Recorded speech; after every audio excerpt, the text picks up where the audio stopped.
Darvin, you shortened rotation a little bit tonight. I had a bit of a different game plan. How did you see that work with the starting lineup essentially, and what did you think was the biggest factor to building the lead so quickly?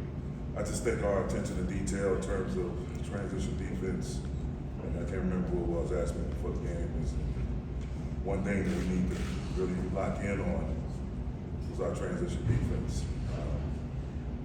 We met as a staff yesterday, and that was the biggest thing that stood out. And then also, like, just even before that, just coming with the energy, the effort, the urgency. Every possession, you know, we played on our toes, not on our heels. We were great in transition, great on the ball and pick and roll. We wanted to make an adjustment to keep Desmond Bain out of it, continue to push Morant to his right hand, and blitzing Bain.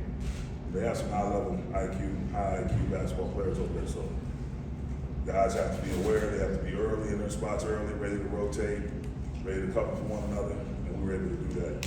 Our defense fueled everything else. You know, it was a huge defensive night for us, especially in the first half. And coming out having a really good third quarter also helped. Found something, kind of milked it. Our angle pick and roll, D'Lo was phenomenal. Brian, A basically dominated the game defensively with his block shots, rebounds, and then our pace, played with great pace offensively. So it was a great team win. We're thankful, you know, going from starting 0-5, 2-10, and then we went through all the ups and downs. You know, I just knew if we just stayed at it. My staff, I can't thank them enough. Just the energy they brought every day. And getting to this point, obviously, Rob, the different moves we made at the deadline, you know, really trying to fortify our team and balance it out, I think it was huge. And the guys, they enjoy playing with one another. They really support one another. The energy in the building, the energy in the locker room is phenomenal. It was just great, but, you know, salute to the Memphis Grizzlies. They're not going anywhere. They're going to be around for years to come. They're going through some challenging moments during the season, and I just told Taylor I love him. He's a hell of a coach, hell of a staff. He's managed. He's been the leader that they need, and you know he'll let them get healthier this summer and probably make some moves, but they'll be at the top of the food chain for years to come. Just big picture, does beating Memphis the way that you did, the number 2 seed, does that crystallize a certain amount of confidence as you now move forward? No, I told them after the game, you know, we set a standard for ourselves defensively on how we have to play and what we have to do on the defensive side of the ball. You know, as long as we stay organized, you know, again, we stay disciplined, stay organized, and not turn the ball over.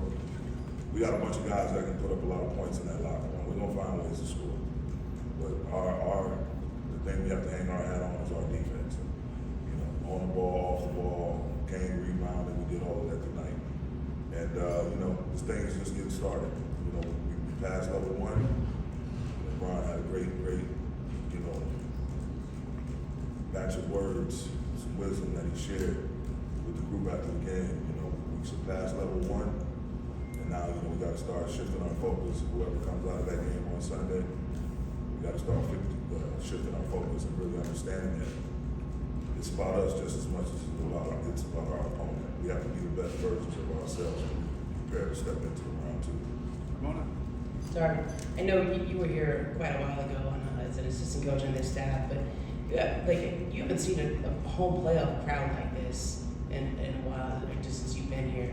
I noticed Jack Nicholson was back today. How much does being at home, having a home crowd experience a game like this mean to your team?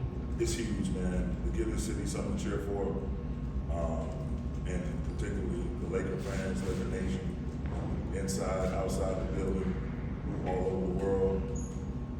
It was great. You know, you can just feel that energy. You know, we were making our run, hitting stops, hitting threes. Like it's just like the building was shaking with roaring, and these guys never heard "Let's Go Lakers" so loud. Defense, like our crowd is behind us, man, 1,000%. And again, we just have to do our part, give them something to get on the other team about, give them something to scream loudly about. I thought we did that today. They were phenomenal. They were excellent. Darvin, AD had 26 blocks across the 6 games. Got a chance from the crowd tonight for saving the ball near the bench. Like, what did you see from him defensively? Just how special of a series did he have? Just a focus, just a focus. Just talking to he and Brian after Game 5, you can see that switch had come on already. We weren't ourselves down there for that game. Really looked a little gassed. So, but having said that, those guys came back, got back, talked via text. It was one of those things when you knew, you felt the vibe. When we showed up to the gym today, we had a team film session, basically looking at some of the stuff that went on in Game 5. Did our walkthrough, then we went through the normal process of the pregame film, so on and so forth. But you could just tell right away. I got here probably about 3:10.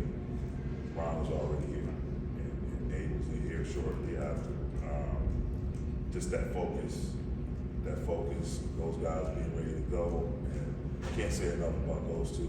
Ron's leadership, AD, wanting to be elite, telling me verbally he's going to be elite defensively this series. So we just got to keep stacking. As we get to the next opponent, we got to have the same thing again. Like I told him, we set a standard for ourselves defensively, and we got to carry through on that. Darvin, sticking with that theme of defense and with AD, it felt like this may have been like some of the best rim protection that we've seen all season. Just what did you see out of him on the low post and really keeping the Grizzlies kind of out of those spots? Just, we came out with an aggressive mindset, want to continuously push Ja to his right hand, and, we had to mix up the coverages. Against Ja, we pushed him to his right hand, and he had to be up.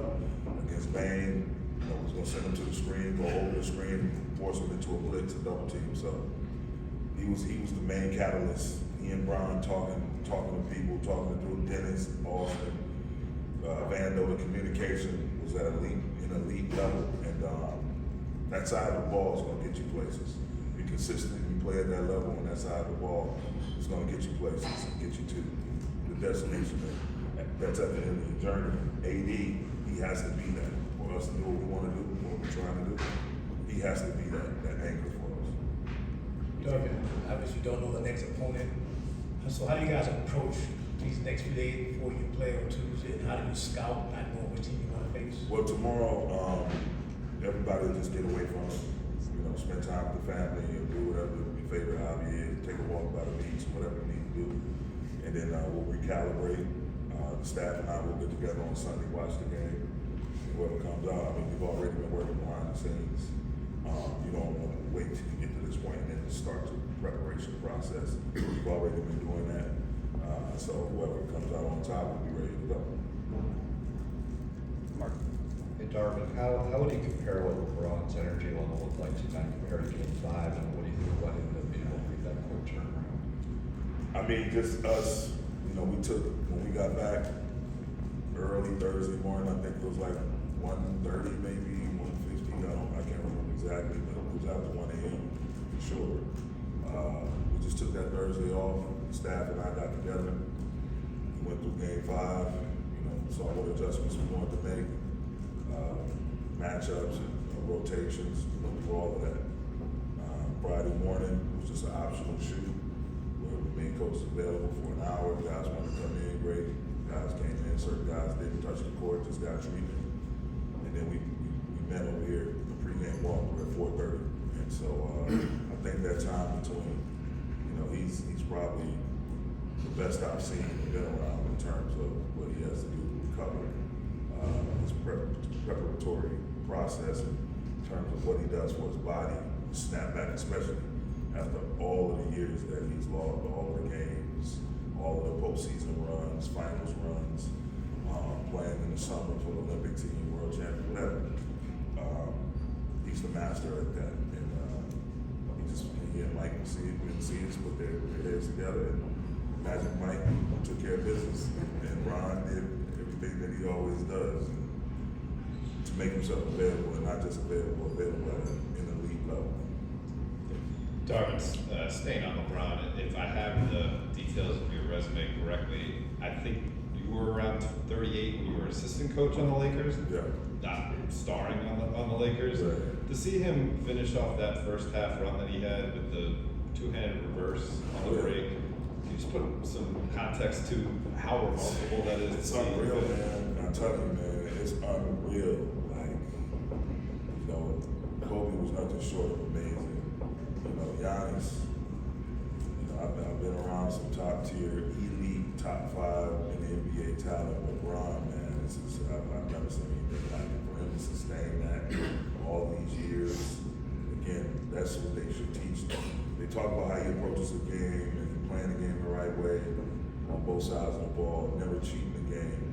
Well, in that never cheating the game section, they need to talk about more so for these young kids, young athletes in general, how he takes care of his body. Everything is regimented, his routine, he's on point, not just during the season, but year round. That's the only way he's able to do what you see him doing. And again, it's nothing short of amazing, but when you're around him every day, you see how he prepares, it doesn't surprise you. Thanks, Coach. Yep.